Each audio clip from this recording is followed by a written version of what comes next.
Next thing we're going to cook are tuna fish cakes.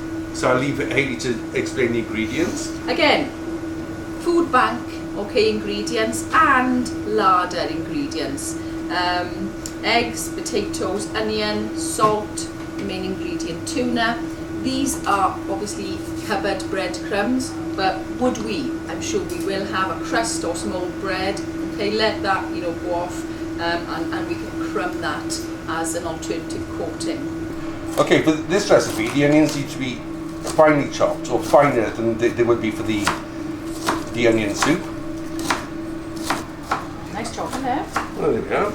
And again, the onions aren't necessary, are they, Hayley? No, not at all, not at all. So you can do this without the onions, just with the potatoes and the tuna and the other dry ingredients. Okay, so potatoes boiled, ready for mashing. And again, not too fine, nice and rough, just break them down. Literally get that consistency, we don't want too soft. We decided today to put the onions in finely chopped, but we're going to put them in raw. From the food bank, we've also got sweet corn. So we're going to do half with tuna and sweet corn, half without. Yeah, in goes the tuna, drained. The potatoes were seasoned. And then we mix. Okay, so now what we're going to do is we're going to put them together and assemble our fish cakes or fritters. So a small, little bit larger than a golf ball size, but you can have them as small or as big as you want.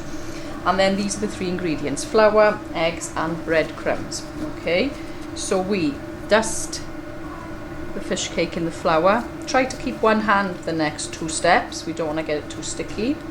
Okay, roll in the egg and then into the breadcrumbs. You find it wet? No, it's fine. It's too wet. It's not. That's too wet. Right, let me show you mine, out the way. That's good one. Okay, we're shallow frying the fritters or the fish cakes here today, but we can just as easily put them in the oven on a medium heat until golden brown. Cooking browning off the sides of them. Finished tuna fish cakes fritters. Food bank, baked beans, tinned vegetables, peas, serve with anything nice with just some ketchup. Yeah. And remember, this was done with just 2 tins of tuna to make all these and a couple of potatoes. So it goes a long way. Yeah, do you want to taste one? I'll taste one, absolutely.